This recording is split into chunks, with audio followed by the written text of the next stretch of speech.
começar então esse estudo. Senhor, nós te bendizemos e damos graças ao teu nome por essa hora, porque de uma forma graciosa e especial tu vens ao nosso encontro, através da tua palavra vem nos ensinar a instrução do Senhor. E pedimos a Deus então que o teu Espírito haja sobre nós, conceda-nos a graça de te ouvirmos e compreendermos a tua palavra. E que assim seja, ó Deus, para a glória do teu nome, em Cristo Jesus, nosso Senhor e Salvador. Amém. Muito bem, irmãos, nós estamos entrando hoje na segunda carta de João às igrejas, da Ásia Menor. A partir do versículo 8, capítulo 2, versículo 8 em diante, onde o apóstolo diz: ao anjo da igreja em Esmirna escreve: essas coisas diz o primeiro e o último, que esteve morto e tornou a viver.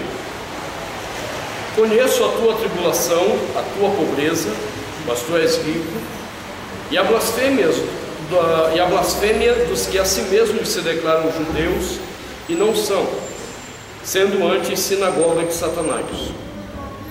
Não temas as coisas que tens de sofrer.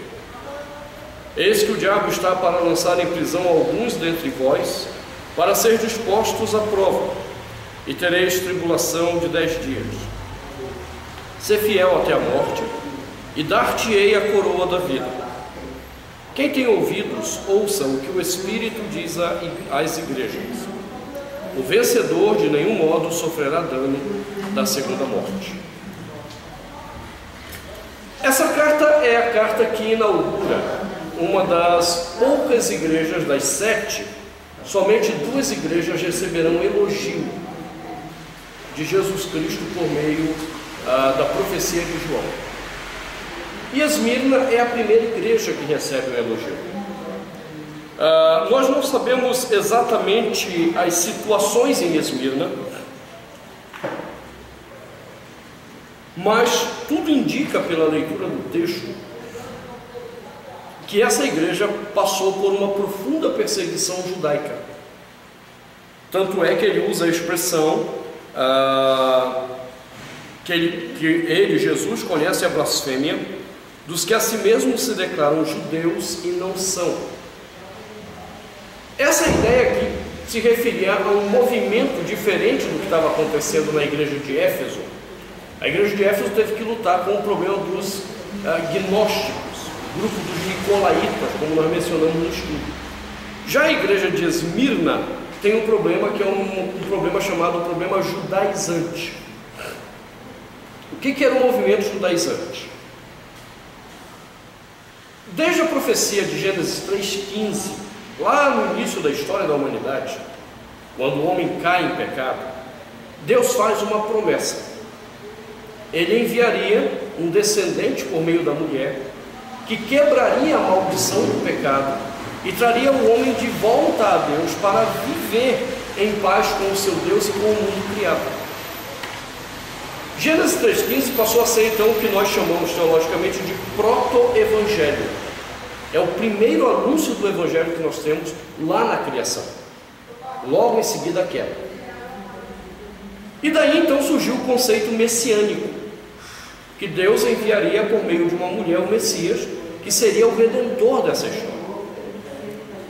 Então todo judeu, ele foi criado pensando nessa perspectiva messiânica. Até hoje, por exemplo, o judaísmo ortodoxo, ele aguarda a vinda desse Messias. Até hoje. Se você for a Jerusalém ou assistir a um documentário sobre o assunto, você vai ver que todo dia os judeus ortodoxos vão ao Muro das Lamentações, bater a cabeça, chorar, orar, fazer a confissão dos pecados e clamar a vinda do Messias. Até hoje o judaísmo está esperando isso. Eles acreditam nesse reino reestabelecido, um reino político, um reino glorioso e social, e eles estão orando por isso. De onde vem esse conceito? Gênesis 3,15. Então, quando Jesus vem à cena, eles estão lidando com um duplo problema agora. Porque Jesus chega e diz: bom, eu sou o Messias. Ele declara ser aquele Messias de Gênesis 3,15, aquele que viria para a redenção do homem, para quebrar toda a maldição do pecado. E isso suscita dentro do judaísmo duas reações diferentes. Uma: não, ele não é o Messias coisa nenhuma. Ele é mais um falsário, ele é mais um enganador, ele é mais um Messias mentiroso que está tentando nos enganar. Esse grupo prepara todo o cenário para que Cristo seja crucificado. Ou seja, querendo ou não, e aí antes que o pessoal lá da internet, ao me ouvir, venha com esse tipo de acusação tola, isso não é antissemitismo, é apenas fato. Quem matou Jesus Cristo foram os judeus. Isso é fato. Agora, antissemitismo é eu tomar isso e não entender que isso estava no plano de Deus, que deveria ser assim, e daí eu desencarrego toda uma perseguição ou ódio aos judeus. Aí é outra história. É outra história. Aí eu concordo que nós temos visto antissemitismos, como o caso de Hitler, que foi talvez o pior de toda a história. Tivemos antissemitismo praticado pela Igreja Católica Romana na Idade Média. Tivemos antissemitismo praticados por protestantes no período de Renascença e Iluminismo. Mas daí declarar, o judeu é o culpado? Não, isso é fato. Foram eles que prepararam todo o território, porque eles estavam agindo dentro daquilo que eles acreditavam ser a defesa da sua fé. Esse Jesus vem agora, diz que ele é o Messias, não dá para entender isso. Ele está querendo o quê? Roubar o nosso povo? Ele está querendo roubar a nossa fé? Então, numa legítima defesa da sua religiosidade, eles prepararam o terreno para que Jesus morresse. Ponto pacífico. Diga. Não foi do romano, não? Não. Quem prepara todo o terreno são os judeus. Mas quer dizer, foi os romanos. Os romanos são os executores, mas quem leva a acusação para os romanos? São os judeus. Os líderes judeus plantam toda uma história para Pilatos, para que Pilatos execute Jesus. Então não são os romanos. Tanto é que, se a gente tomar realmente a história bíblica, Pilatos não queria crucificar Jesus. Ele tenta dar uma de esperto, né? Não, eu vou levar para o povo, porque o povo vai ver que esse homem é justo. E aí ele segue uma tradição, entende? Ele não era obrigado a seguir essa tradição. Pilatos tinha autoridade para absolver e condenar. Só que ele também não queria ficar mal com a liderança judaica, porque ele sempre era uma ameaça de subversão ao império, e também ele tinha medo de ficar mal com o povo. É aquela coisa de que falta autoridade às vezes, vai dizer, é assim e acabou. Que a gente fica esse papo, não, tem que ser democrático. Não, irmão, o Estado democrático não é de Deus. Não tem nada a ver com Deus, Estado democrático. É só você ver o que o povo faz. É só você ver como você controla o povo e faz o que você quer. Esses dias eu estava vendo uma entrevista que aquele cara, o ex-diretor da Globo, Boni, que se aposentou, ele deu para aquele programa Millennium da Globo News. O cara falou com todas as letras, está no YouTube, quem vai ver, que eles manipularam a imagem do Collor para que o Lula perdesse aquela eleição de 89. Foi. Ele diz com todas as letras, eles colocaram até suor falso no Collor para dar uma expressão cansada de um homem do povo, tudo aquilo. Quando você manipulou o povo, vai desgraça. E hoje quem sustenta essa máquina governista também é a Globo de novo. Domine o povo e olha que a desgraça que vem. Então o Estado democrático não é uma boa referência. O problema é qual é uma boa referência? Não tem. Esse é o problema. O Estado monárquico, o rei é um pecador. O governo parlamentarista são homens pecadores. Então, a gente sempre fica à mercê de Deus se compadecer da nossa história Mas essa ideia de democracia não é uma ideia muito inteligente em alguns momentos, né? E Pilatos tentou fazer isso, ser democrático. E o povo vai lá e não, mata Jesus. Mas quem plantou tudo foram os judeus. Muito bem, então esses judeus rejeitaram a Cristo. Esse foi o primeiro movimento. Mas há um segundo movimento, um movimento de judeus que, olhando para Jesus, o que ele disse e o que ele fazia, disseram: não, peraí, ele é o Messias de fato. Ele é o Messias de fato. Tanto é que os primeiros convertidos de Jesus são todos judeus. São todos judeus. Não foram os gentios que primeiramente reconheceram Jesus como Messias. Foram judeus. A primeira leva de convertidos em massa do cristianismo, lá em Pentecostes, eram judeus. Quando o Espírito Santo desce, mais de 3.000 se convertem, são batizados, ali eram judeus. Eles estavam ali para a festa de Pentecostes, que é uma festa judaica.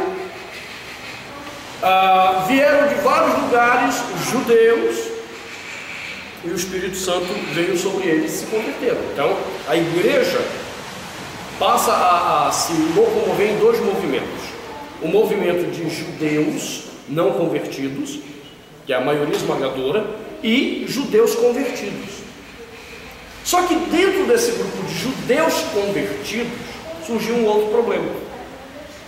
Tá, Jesus é o Messias, mas crer nele é suficiente para que sejamos salvos?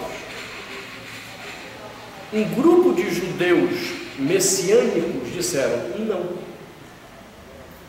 Você tem que crer nele como Messias, você tem que atender o chamado dele a se arrepender dos seus pecados, mas você tem que guardar toda a lei, começando pela circuncisão.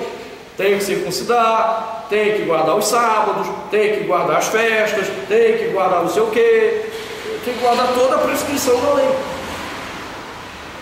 E aí Atos 15 vai nos dizer que a igreja foi trazida a esse debate, porque gentios começaram a se converter. Esse grupo queria que esses gentios começassem a guardar a lei, e daí surge então o chamado movimento judaizante. É um movimento de judeus que teoricamente são convertidos, mas que querem que os homens guardem toda uma lei severa na maneira de viver com Cristo. A igreja de Esmirna está sendo atacada por esses dois lados. De um lado, por causa dessa expressão que ele diz assim: e se declararam judeus e não são, sendo antes sinagoga de Satanás, provavelmente indica que em Esmirna havia uma sinagoga muito importante, uma sinagoga de peso, digamos assim, para o judaísmo da época. Então eles estavam dentro de uma comunidade onde o judaísmo era muito forte. E aí eles, pregando a sua fé em Jesus, levavam o quê? Rejeição social. Rejeição social. No caso do judaísmo, eles eram considerados hereges. Bora, deixa o cara mandar mensagem. Eles eram considerados hereges. Porque lembre-se, o herege é aquele que está contra o sistema. Se o sistema dominante diz que a coisa é por aqui, e você se levanta contra, você é o herege.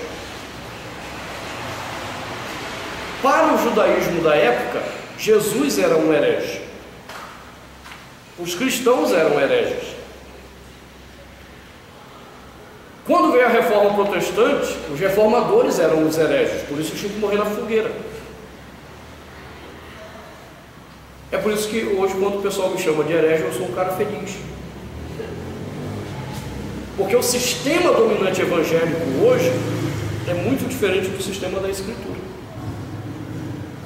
Por isso, se eu sou tomado como um herege nesse sistema atual que a gente vive, eu sou muito grato a Deus. Muito grato. o que significa que eu não estou vivendo segundo um sistema corrompido, que é o sistema que domina hoje o que é ser evangélico nesse país. O problema dos irmãos de Esmirna estava atrelado a isso. Eles viviam a sua fé em Jesus e por causa disso eles eram atacados. Primeiro, socialmente, porque havia esse domínio dos judeus sobre eles. Agora, o que é interessante então é como o Senhor se achega a essa igreja para instruir o coração deles no meio disso tudo. Observe, o versículo 8 começa dizendo: ao anjo da igreja em Esmirna escreve: estas coisas diz o primeiro e o último. Se você observar a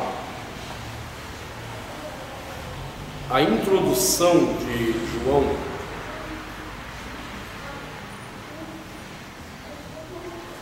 capítulo 1, versículo 8, dê uma olhada.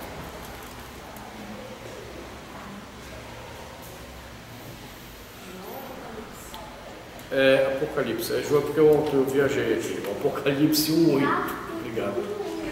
Isso, capítulo 1, versículo 8.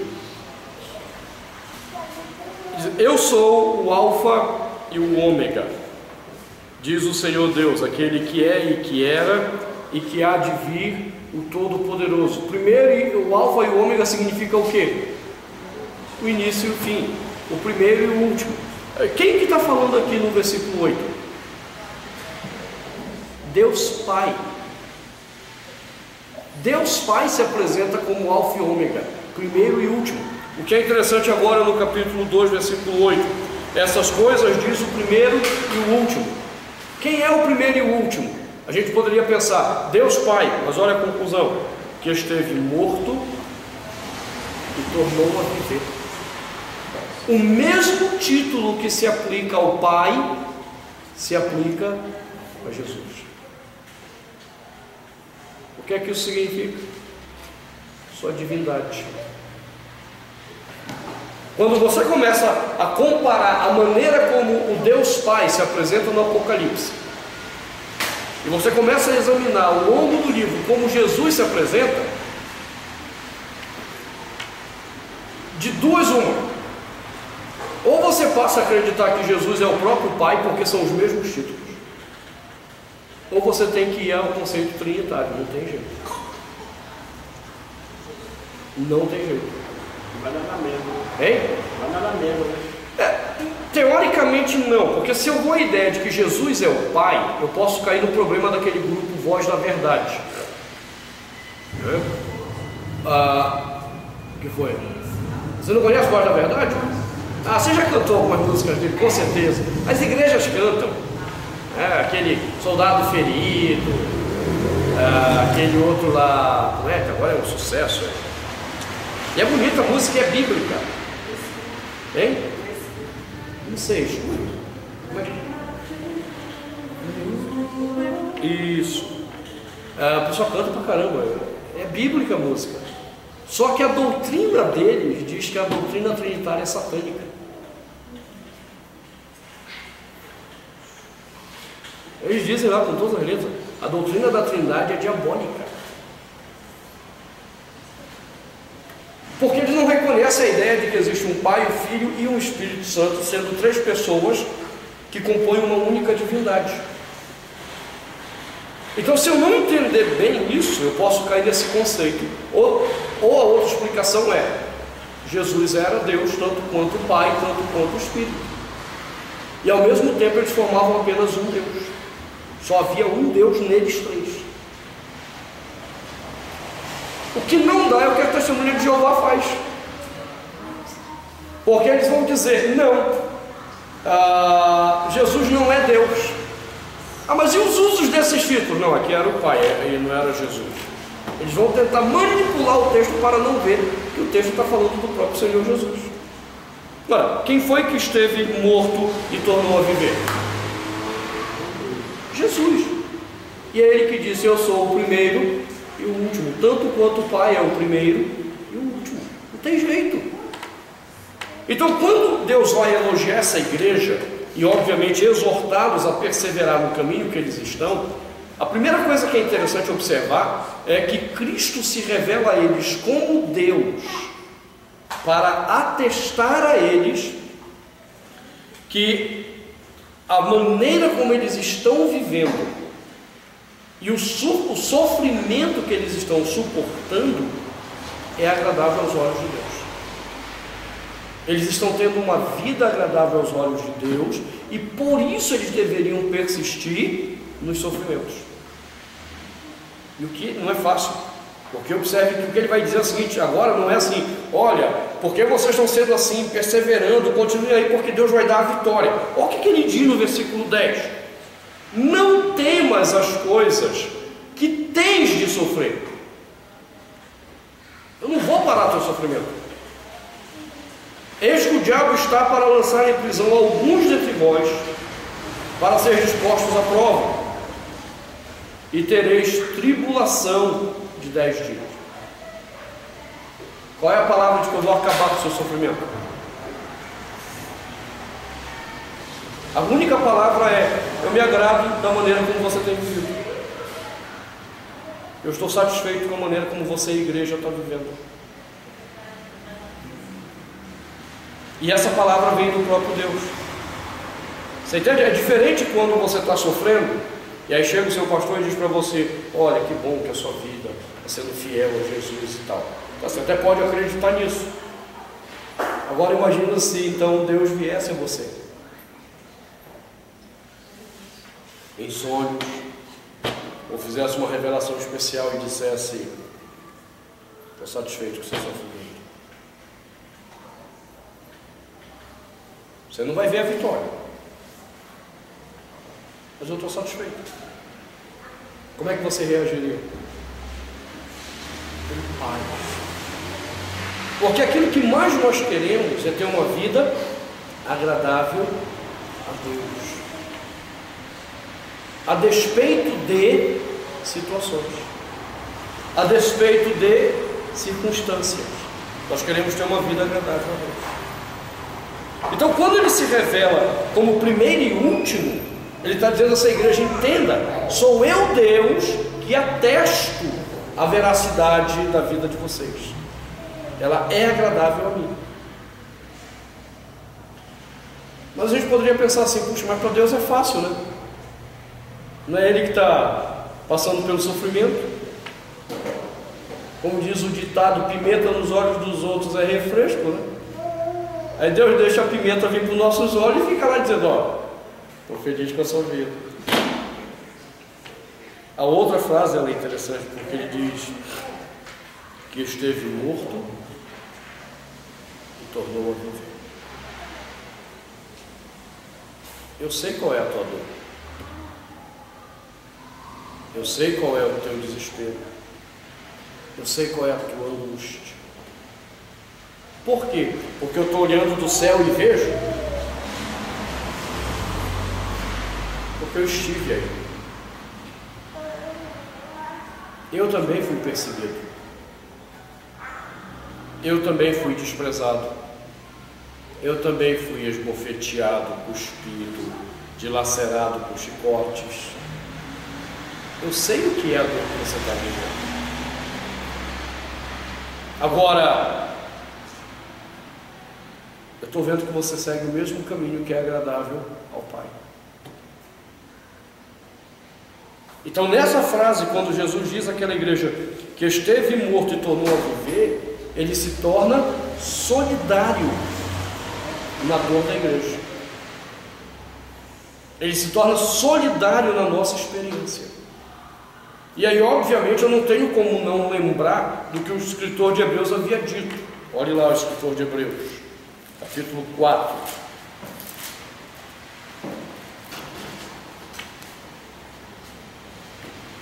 Versículo 14.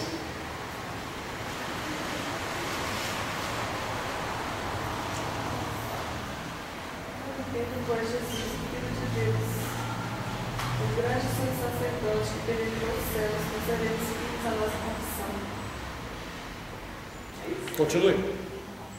Porque não temos um sacerdote que não possa compadecer-se das nossas fraquezas. Antes, foi ele tentado em todas as coisas, a nossa semelhança, mas sem pecado. Compreende? O sacerdócio dele não é um sacerdócio distante. Não é alguém que está vendo os meus problemas à distância e dizendo: joia, vem cá, vamos orar, e eu simplesmente posso te receber. Não. Eu também fui provado como vocês foram. Eu conheci as vossas dores. Eu não posso concordar com a frase do Ed René Kivitz, dizendo que Jesus veio ao mundo para sentir todos os sabores da jabuticaba. Mas eu posso entender que ele experimentou os sabores da minha vida. Não era esse o propósito. Não era o propósito de Jesus vir ao mundo para saber que gosto tinha jabuticaba. Mas ao vir para a minha redenção, ele experimentou os sabores da minha vida. E a gente pode dizer os sabores e os dissabores. As dores mais profundas da minha vida, ele conheceu de perto. Então, quando nós estamos aí numa caminhada de fé, somos desafiados a abandonar, somos desafiados a desistir, Cristo olha para a gente e diz: eu sou aquele que morreu e viveu, cara. Você esqueceu que eu já passei por isso também? Ah, mas o Senhor era Deus. Paulo diz que ele se destituiu de ser igual a Deus para se fazer humano como nós. Deus não chora, Cristo chora. Deus não tem fome, e ele passou fome. Deus não precisa beber água, e no poço de Samaria ele pediu água para beber. Ele se destituiu de aspectos da sua divindade para ser como nós. Então ele sabe exatamente. E agora Deus olha para essa igreja que está sendo perseguida, de um pessoal que quer que eles parem na caminhada, e Deus diz: ok, eu morri.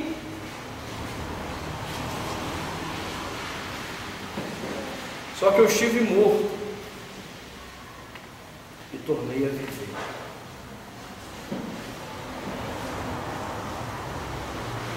Qual é a outra lição de esperança? Vocês não estão apenas vivendo isso para que eu, Deus, me agrade de vocês. Vocês estão vivendo isso sabendo que eu sou solidário com vocês. Mas vocês vão viver todas essas coisas sabendo que depois de tudo isso, o que vos aguarda é a vida. Eu tornei a viver. É a vida que está por trás do nosso sofrimento. É a vida que está por trás da nossa morte.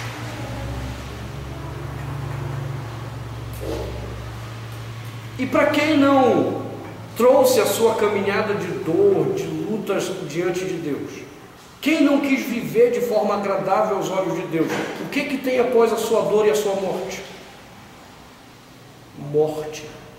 Por isso que ele disse lá no versículo 11, observe: quem tem ouvidos, ouça o que o Espírito diz às igrejas.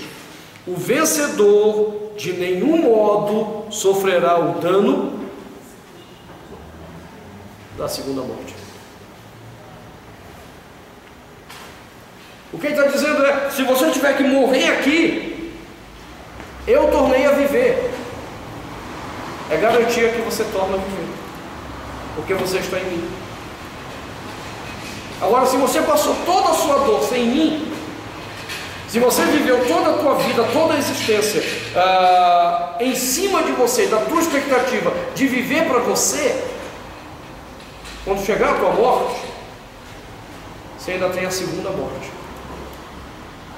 Você não viverá, porque eu, Deus mesmo, te condenarei. Viver é a nossa esperança diante do sofrimento. A vida é a bendita esperança que nós temos. A vida que não para aqui, ela se planifica com o Senhor. Essa é a nossa esperança. Agora pare no meio do caminho. Queira viver para você mesmo. Deus não poderá dizer a você, você não sofrerá o dano da segunda morte. Isso agora você tem que arcar com as consequências da segunda morte. Então nessa introdução, o apóstolo coloca de uma forma muito clara para a gente onde está a nossa esperança para continuarmos firmes. Primeiro, nós estamos tendo uma vida agradável a Deus. Segundo, nós temos a solidariedade dele conosco nas nossas aflições. Terceiro, nós temos a bendita esperança da vida em meio a todas as nossas aflições. Quando ele termina de colocar isso, Deus olha e diz: conheço a tua tribulação. Conheço a tua tribulação. E aí nós vamos ver, devido ao nosso horário aqui, no próximo estudo, que não será domingo que vem. Domingo que vem nós não vamos ter um estudo aqui. O Reverendo Tiago vai ter com os jovens. Então, eu tenho que ir a Caldas Novas batizar o filho da promessa lá. Aí já tem mais de meses que eu estou para batizar o menino. E aí o Deus já se diz: pelo amor de Deus, lá, porque o Luiz já disse que se você não for lá, o menino vai morrer pagão. Ai, que heresia.